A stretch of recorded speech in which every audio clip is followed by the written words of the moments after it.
que se nós não estivermos prontos para receber a chuva serôdia quando ela vier, nós ficaremos de fora. Porque nesse tempo final, todo ser humano será cheio de um Espírito. Todo ser humano. Aqueles que não forem cheios do Espírito Santo serão dominados pelos espíritos malignos, mas todos serão cheios de um Espírito. Se a chuva serôdia é indispensável para a igreja, quais as condições que devemos preencher para recebê-la quando ela vier? O profeta Zacarias escreveu: pedi ao Senhor chuva no tempo das chuvas serôdias. Ao Senhor, que faz as nuvens de chuva e dá aos homens aguaceiro e a cada um a erva do campo. O Espírito Santo nunca virá para alguém que não pediu. A primeira condição para recebê-lo é orar por ele, é clamar por ele, pedir ao Senhor chuva no tempo das chuvas serôdias. É o tempo em que nós estamos vivendo. Olá, meus amigos e irmãos, a graça e a paz do Senhor Jesus, a chuva serôdia e a volta de Jesus. Na mensagem de hoje estaremos estudando a respeito sobre a chuva serôdia. Certo dia Jesus disse que quando o evangelho do reino fosse pregado, então viria o fim. E essa missão de pregar o evangelho foi dada para nós, mas é impossível pregar o evangelho eterno, o evangelho do reino, sem a ajuda do Espírito Santo. Por isso, no vídeo de hoje, nós iremos aprender a buscar mais o batismo diário com o Espírito Santo e também estar nos preparando para recebermos a chuva serôdia. Se você é novo por aqui e ainda não é inscrito no canal, quero te convidar a se inscrever no canal. E se você gosta desse tipo de conteúdo, então peço que você deixe o seu like no vídeo e também compartilhe essa mensagem com mais pessoas. Fazendo isso, você estará ajudando esse ministério a crescer cada vez mais. Que Jesus te abençoe e te guarde, e fica agora com o vídeo. Esse texto com vocês aqui, em outra noite, Joel 2:23.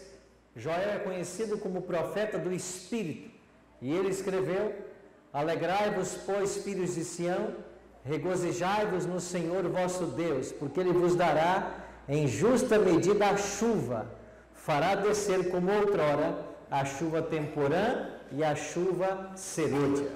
E no verso 28, Joel conecta as chuvas à obra do Espírito, quando diz: acontecerá depois que derramarei o meu Espírito sobre toda a carne. Vossos filhos e vossas filhas profetizarão, vossos velhos sonharão e vossos jovens terão visões. Vimos aqui na penúltima noite que nós presenciamos a chuva temporã no Pentecostes. O Espírito Santo derramado sobre os discípulos no dia de Pentecostes foi o início da chuva temporã. Aprendemos que lá em Israel a chuva temporã caía para que a semente fosse lançada ao solo. Depois de alguns meses viria a chuva serôdia e ela fortalecia a planta para maturar o grão e então vinha a colheita. O Espírito Santo desde o Pentecostes tem estado atuando na história da igreja e ao longo de toda a Idade Média até o presente momento, o Espírito que nos é disponível é a chuva temporã. Ela começou a cair em Atos 2, no dia de Pentecostes, e ela continua caindo. Agora nossos olhos devem se voltar para a chuva serôdia, porque se a temporã era para que o grão germinasse e a planta crescesse, a serôdia virá para o cumprimento. Vimos que em Atos 2 o Espírito Santo, quando veio, distribuiu dons aos discípulos. E no livro de Atos você tem os discípulos falando em línguas, pregando, curando, exorcizando, ressuscitando.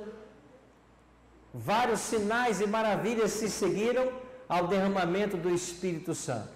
As pessoas até achavam que eles estavam bêbados, mas Pedro se levanta e disse: não, o que vocês estão vendo aqui foi aquilo que prometeu o profeta Joel, que nos últimos dias o Espírito Santo seria derramado. Agora, qual foi o propósito da vinda do Espírito Santo em Atos? Antes que ela viesse, Lucas escreveu: palavras de Cristo: mas recebereis poder ao descer sobre vós o Espírito Santo, e sereis minhas testemunhas, tanto em Jerusalém como em toda a Judéia e Samaria, até os confins da terra. Interessante que nos primeiros anos do ministério de Cristo, ele havia dito que os discípulos restringissem sua missão aos judeus, às ovelhas perdidas da casa de Israel. Mas agora, a missão é ampliada. Ela deve ir a todos os povos. Então, o Espírito veio para que o povo testemunhasse de Cristo. E o Pentecostes marcou então a dispensação do Espírito Santo, o momento que ele foi dado na chuva temporã. Agora, para fechar o grande arco da história da igreja cristã, nós aguardamos a chuva serôdia. Junto com a chuva serôdia, virá a colheita. Então, a temporã foi a semeadura, a serôdia será a colheita. É por isso que Jesus condiciona a volta dele à pregação do Evangelho. Em Mateus 24:14 nós lemos: e será pregado esse Evangelho do Reino por todo o mundo para testemunho a todas as nações. Então, e só então, virá o fim. Ou seja, Cristo não volta a essa terra enquanto o Evangelho não for pregado. Agora, se nós compararmos a população mundial, que gira em torno aí de 7 bilhões de habitantes, com o número de igrejas cristãs que nós temos, e se compararmos com a igreja adventista, menos ainda, imagine o tremendo desafio que repousa sobre todos nós. Esta obra da conclusão do Evangelho, ela só será possível porque Deus prometeu enviar o Espírito Santo. Não for esse Espírito, a obra nunca seria concluída. E agora, a volta de Cristo é descrita como sendo a colheita, a separação do trigo e do joio. O próprio Cristo condicionou sua volta à pregação do Evangelho. E aqui em Apocalipse 18, nós temos o texto mais claro sobre a chuva serôdia no Novo Testamento. João escreveu: depois dessas coisas vi descer do céu outro anjo que tinha grande autoridade, e a terra se iluminou com a sua glória. Quem é esse anjo que ilumina a terra com a sua glória? É a obra da chuva serôdia, sendo derramada sobre todos os sinceros filhos de Deus. E ao receberem o Espírito Santo, eles serão dotados de poder para testemunharem, para pregarem o Evangelho. E o Evangelho vai atingir a todos os quadrantes da terra. Isso significa: a terra será iluminada com a sua glória. O Evangelho vai alcançar a última casa. Todos conhecerão e terão a oportunidade de então fazer sua decisão de que lado ficar. Qual será o propósito da chuva serôdia? Preparar a igreja para pregar a última mensagem. E a última mensagem desta igreja está contida em Apocalipse 14, 6 a 12. As 3 mensagens angélicas. Então, estas mensagens serão pregadas. E se você comparar a primeira mensagem que convida as pessoas a adorarem o Criador, a terceira mensagem adverte a não adorar a besta. E isso é algo interessante. O primeiro anjo diz: temam a Deus e adorai o que fez o céu, terra, mar e fontes de águas. O terceiro anjo diz: não adorem a besta, nem a sua imagem. Então você percebe que o tema final vai ser a questão da adoração. Quem você adora? É isso que vai separar o trigo do joio. E é claro que, como pedra de esquina nessa mensagem, está a questão do sábado. Por quê? Porque o anjo de Apocalipse 14, 7 diz: adorai aquele que fez céu, terra, mar e fontes de água. Ele está extraindo a primeira mensagem do próprio quarto mandamento. E dos 10 mandamentos, o quarto é o único que nos apresenta a Deus como Criador. Então, a quem você vai adorar? De acordo com Apocalipse 13, haverá um movimento contra o povo de Deus e contra a lei de Deus. E em lugar do sábado, será colocado o domingo. Bom, isso já começou há séculos. Então, hoje o mundo cristão está dividido entre aqueles que guardam os mandamentos, e nele está o sábado, e aqueles que observam o domingo, sem nenhuma orientação na Bíblia sobre isso. O mundo inteiro será evangelizado. Milhares aceitarão a Cristo na hora 10ª. E então o Apocalipse 14 usa agora uma cena de colheita para falar da volta de Jesus. Veio a chuva serôdia, o Evangelho foi pregado, agora é hora de colher.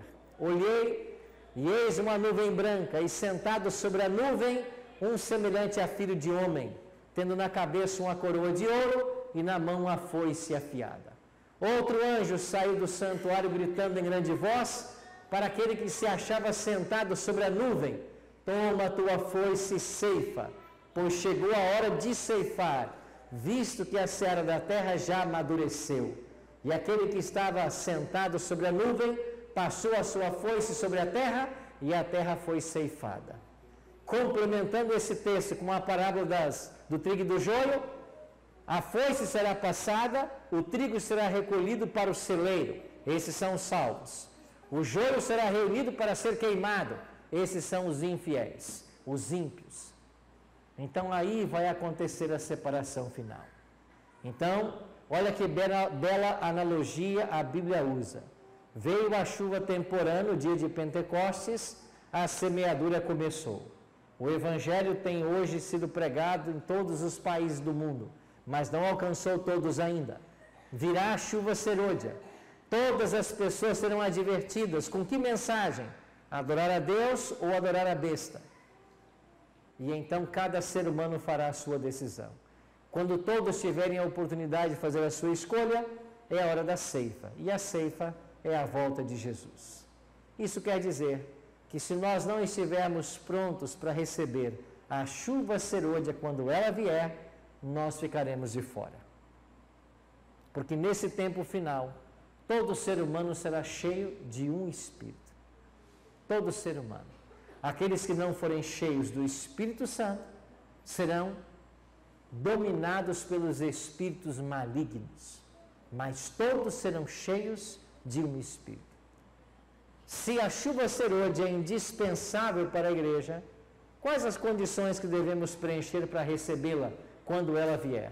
Queria destacar apenas 3. Primeiro, ela virá para aqueles que oram por ela.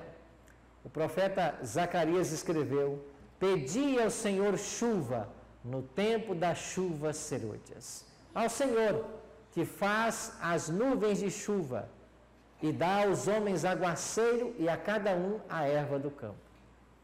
O Espírito Santo nunca virá para alguém que não pediu. A primeira condição para recebê-lo é orar por ele, é clamar por ele, pedir ao Senhor chuva no tempo das chuvas serôdias. É o tempo em que nós estamos vivendo. Então eu e você devemos clamar primeiro por esse Espírito. Segundo, quando esse Espírito vem, ele vai batizar aqueles que estão se arrependendo e confessando os seus pecados. O apóstolo Pedro disse em Atos 2: arrependei-vos, pois, e convertei-vos, para serem cancelados os vossos pecados, a fim de que da presença do Senhor venham tempos de refrigério, e que envie ele o Cristo, como já foi designado Jesus. Tempo de refrigério em Atos refere-se à dotação do Espírito Santo. O refrigério pela presença do Senhor é obra da chuva serôdia. E em Atos 2,38 fica bem mais claro: arrependei-vos e cada um de vós seja batizado em nome de Jesus Cristo para a remissão dos vossos pecados e recebereis o dom do Espírito Santo. Se não houver arrependimento e conversão, não haverá batismo do Espírito Santo. O batismo só acontece para aqueles que se arrependem e se convertem. Isso quer dizer que deve ser uma experiência diária nossa, de todos nós, esse arrependimento, essa conversão, essa busca pelo Senhor. E finalmente, uma última condição: o Espírito Santo não batizará uma igreja desunida. Nós precisamos banir do nosso meio toda discórdia. Olha o que diz a Bíblia sobre os discípulos ao se prepararem para a chuva temporã. Todos esses perseveravam unânimes em oração, com as mulheres, com Maria, mãe de Jesus, e com os irmãos dele. Unânimes, eles estavam unidos em tudo, se preparando para o Espírito. Atos 1. Atos 2, o Espírito veio. E depois que o Espírito veio, já em Atos 2,46, como continuou a igreja? Diariamente perseveravam, unânimes no templo, partiam o pão de casa em casa e tomavam as suas refeições com alegria e singeleza de coração.